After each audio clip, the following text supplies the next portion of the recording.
But you were expecting me to put up like one of those mazes where the line goes around it. Really creative and original.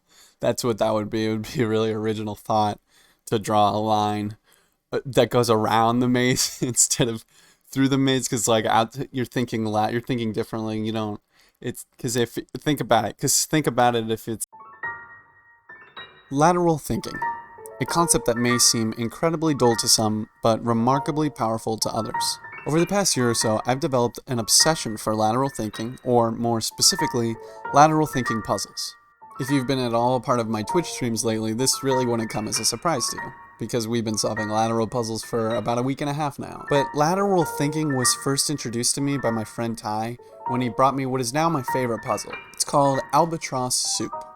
I'm going to avoid spoiling it for you because one, I think everyone should get a chance to try to solve this puzzle, and two, because there's a really well-made video about the puzzle that illustrates it better than I can. If you want to check that out, all the links to everything I talk about today will be in the description below, along with all of my sources and citations for all of this information. So without giving any of the spoilers away, it goes like this. A man gets off a boat. He walks into a restaurant and orders albatross soup. He takes one sip, pulls out a gun, and shoots himself to death. And the puzzle leaves you with one simple question. Why? Participants get to ask the quizmaster yes or no question, in which he responds with yes, no, or doesn't matter, until they finally reach the correct solution. Some of you are probably thinking, that's not a puzzle, that's just dumb. Like, it could be like a million different things, they made it up. Maybe he's like some sad guy or something, or he's just like allergic to soup, or like, I don't know, who cares? Like, I don't care. And you're right, it's made up, so there could be a million different answers, but there isn't. There's one answer that was specifically designed for the prompt. And it's not your job to find an answer that fits, it's your job to find the answer. You have the power to eliminate all of the false possibilities with questioning. Think of it like this. What if you were the police officer assigned to investigate the scene of the crime? Now what's your reaction? You're not gonna be like, oh, I don't know, lots of people kill themselves because they're depressed. He's probably depressed. Just, finish the paperwork, let's go home. This is stupid, doesn't matter, huh? Yeah, alright, sounds good. No, most people would probably look at the situation and then be like, he was sitting here eating soup. Why did he kill himself? What's going on here? There's something more at hand. He obviously doesn't just really hate albatross soup.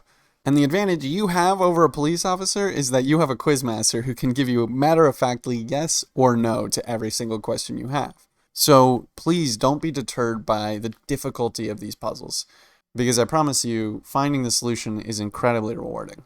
But the reason Albatross Soup remains to be my favorite might be just because it was my first one, but I think it's because it challenged me to think in a way that I'm not really used to thinking. I honestly struggled with this puzzle for hours. Admittedly, I even got pretty angry at times, claiming that the puzzle was rigged or that this was all bullshit anyway. I would get pissed off. I was angry. I insisted that I had explored every single possible explanation to the story. And if the truth had yet to be found, it wasn't my fault. There was no way I hadn't been asking the right questions. I had asked everything I could possibly ask. What else is there, huh? There's nothing! He freaking hates albatross, bro. He hates albatross. Fortunately, Ty knew how good it would feel if he let me struggle for as long as I needed to struggle. When you reach the answer yourself, you're suddenly surprised with the simplicity of the question that you weren't asking. You start to wonder why you hadn't asked that question sooner.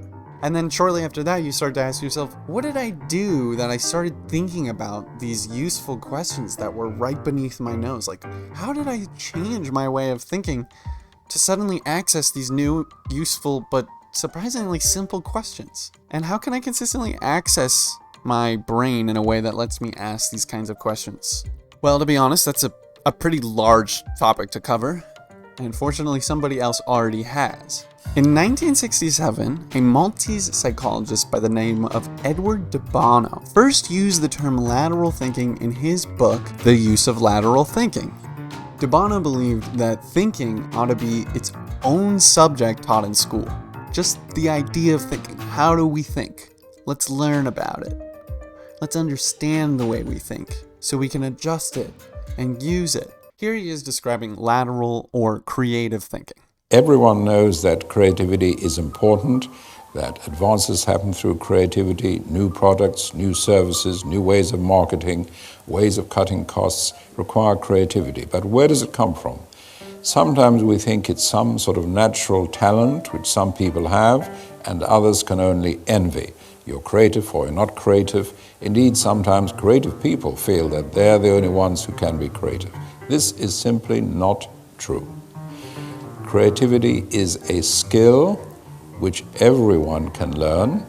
It is true that some people might be better than others, just like everyone can play tennis, but some people are better than others, or skiing. Creativity is a skill. That is what we call lateral thinking. In his book, he describes useful methods of using lateral thinking. I'm pretty much just going to read them to you off of Wikipedia, but I'm going to pretend like I dug really deep to find that information and synthesize it for you, all right? All right, let's do it. So the first method he describes is called random entry. Random entry might honestly be something that you just tried out of boredom or a complete lack of inspiration. But the way it works is the thinker chooses an object at random or a noun from a dictionary and associates it with the area they're thinking about. He uses the example, if a thinker were to consider an office photocopier and he were to randomly look up the word nose while thinking about it, he might consider that the copier could produce a lavender smell when it's low on paper. It's just an idea. It's not necessarily a useful one, but it's led us down a path of thought that might have otherwise been completely ignored. The next method that's described is provocation. A provocation is a statement that we know is wrong or impossible, but used to create new ideas. Imagine the problem is that there is too much river pollution from factories. Well, instead of asking, how do we get rid of factories, he sets up the provocation, what if the factory is downstream of itself? Causing a factory to be forced to take its water input from a point downstream of its output, an idea which later became law in some countries, which is incredible to me.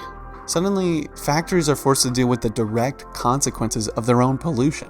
This directly incentivizes factories to find a way to avoid as much pollution as possible. Provocations can be set up by the use of any of the provocation techniques: wishful thinking, exaggeration, reversal, escape, distortion, or arising. I haven't read the book, so I don't really know exactly what that means, but it's on the list. The thinker creates a list of provocations and then uses the most outlandish ones to move their thinking forward to new ideas. I mean, it may seem odd, but it will almost definitely produce ideas you've never considered before, which is important, or at least useful. The next one's actually pretty straightforward. It's called challenge. If you have children, they probably use this method. It's when they look you straight in the face and stop listening and just start saying, why? Why? Why? Why? Why? Why? Why? Because, okay? Just because. Challenge is a tool that is designed to ask the question why in a non-threatening way. Why something exists, or why it is done the way it is, with an authentic interest in knowing. The result is a very clear understanding of why, which naturally leads to new ideas. The goal is to be able to challenge anything at all, not just those that are problematic. For example, one could challenge the handles of coffee cups. The reason for the handle seems to be that the cup is often too hot to hold directly. Perhaps coffee cups could be made with insulated finger grips, or there could be separate coffee cup holders similar to beer holders, or coffee shouldn't be so hot in the first place. I kind of like that idea. The next one listed is called Disproving. Based on the idea that the majority is always wrong, take nothing that is obvious and generally accepted as goes without saying, question it, take an opposite view, and try to convincingly disprove it. I feel like this is kind of just playing devil's advocate, but I think more specifically, he's suggesting that you play devil's advocate with things that are commonly accepted and not regularly reconsidered. For example, if the problem is a traffic flowing problem, I think someone might simply say, oh, well, why don't we just add another lane to the highway? It'll give everyone more space and they can move more freely and traffic will flow a little bit smoother. And we'll have to deal with a little bit of construction for a little while, but after that, the relief will be worth it. But perhaps it's important to oppose this suggestion and ask, might this actually just make the problem worse? Or perhaps just delay this problem for a temporary time period until it becomes a larger problem and we need to expand the roads even further? Is this a solution that's actually proven to work statistically in the past, or does this just seem like an obvious solution? The truth is that the more roads that are built, the more cars that are purchased. The more cars that are purchased, the quicker we develop a more uncontrollable traffic problem. Disproving can force thinkers to search for ideas in new ways, when they might not have even begun to think that they should. Wikipedia also briefly mentions movement techniques, concept formation, and fractionation, which are all methods of ensuring a large variety of solutions, perspectives, and new ideas to a problem. However, I'm not going to get too far into that because they're only briefly explained on Wikipedia, and I feel like the book probably does the best job explaining itself, and I don't want to misrepresent any ideas here.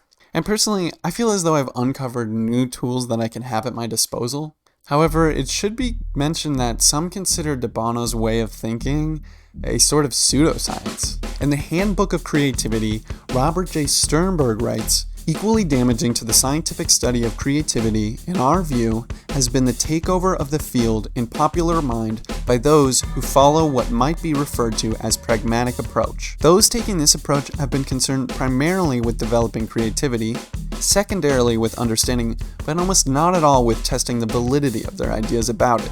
Perhaps the foremost proponent of this search is Edward de Bono, whose work on lateral thinking and other aspects of creativity has had what appears to be considerable commercial success. Sternberg is an American psychologist and psychometrician, and I'll go ahead and put a definition for psychometrician on the screen. I don't know if I'm the only one who didn't know what that was off the top of their head, but in case you're like me, there it is. But he was also a professor of human development at Cornell University, so his criticisms are certainly worth noting. However, it seems bizarre to me that these practices could in any way prove to be ineffective. So long as these ways of thinking bring you to new ideas, it's hard for me to understand what about them could be pseudo-scientific.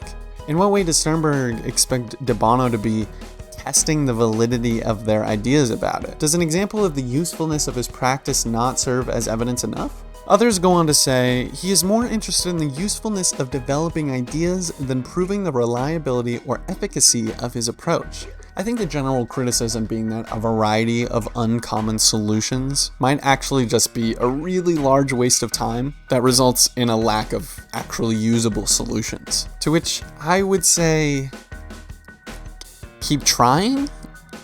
Unless you have a better idea. I mean, literally. But I think the majority of the contention resides in his conflict resolution strategies. In 1999, during a lecture to foreign office officials, de Bono suggested that the Arab-Israeli conflict might be resolved with Marmite. De Bono even argued that the yeast extract could do what politicians and diplomats had failed for years to achieve. The problem, as he saw it, was that the people in the Middle East eat unleavened bread and so lack zinc, which makes them irritable and belligerent. Feeding them Marmite, therefore, would help create peace.